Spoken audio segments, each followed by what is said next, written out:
प्रेम कहानी एक प्रकार की कहानी होती है जो दो व्यक्तियों के बीच प्रेम और उनके रिश्ते को दर्शाती है। यहाँ एक छोटी सी प्रेम कहानी दी गई है जो 10 वाक्यों में बताई गई है।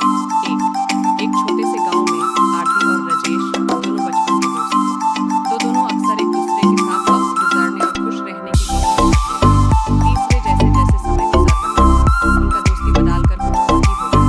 चौथा राजेश ने एक दिन अपने दिल की बात आरती से कही, मुझे तुमसे कुछ जरूरी बात करनी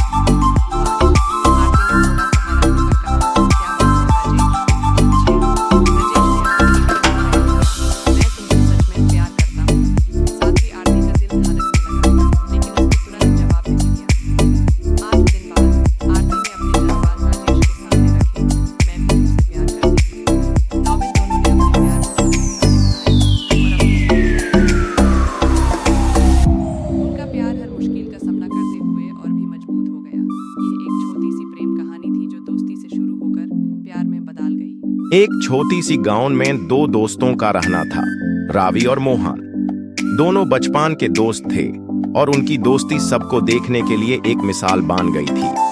रवि एक दयालु और संवेदनशील लड़का था, जबकि मोहन थोड़ा झगड़ालू और गुस्सा करने वाला था।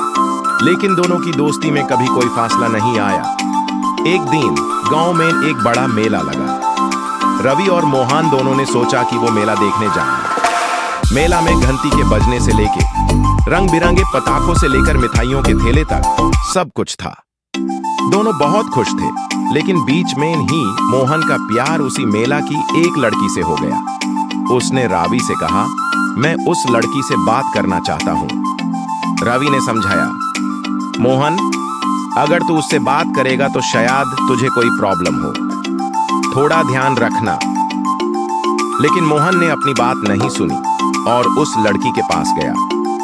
वहां कुछ अनर्थ हो गया और मोहन को लड़की ने थोड़ा थोड़ा बाद में अपने दोस्तों के सामने बदनाम कर दिया। रवि ने अपने दोस्त को समझाने की कोशिश की, लेकिन मोहन का गुस्सा और नफरत बढ़ गई थी। मोहन को लगा कि रवि ने उसका साथ नहीं दिया और वो कुछ दिनों के लिए उससे बात नहीं करने लगा। रवि ने सब कुछ छुपाया और अपने दिल में रख लिया। उसने अपने दोस्त की गलती को माफ कर दिया था, लेकिन वो खुद भी थोड़ा उदास था। एक दिन रावी ने अपने दोस्त मोहन को मिलने का फैसला किया। उसने कहा, मोहन, सब कुछ ठीक हो सकता है अगर हम अपनी गलतियों को समझे और एक दूसरे का साथ दे। दोस्ती में कभी भी गुस्सा नहीं करना चाहिए। मोहन को रावी की बात समझ आई और उसने अपनी गलती को एक्सेप्ट किया। दोनों दोस्तों ने अपनी पुरानी बातें सब कुछ छुपाकर अपनी दोस्ती को फिर से मजबूत किया। ऐसे ही रावी और मोहन की दोस्ती वैसे ही चलती रही। उन्होंने समझा कि दोस्ती में कभी भी छोटे मोटे गुस्सा और नफरत नहीं होनी चाहिए।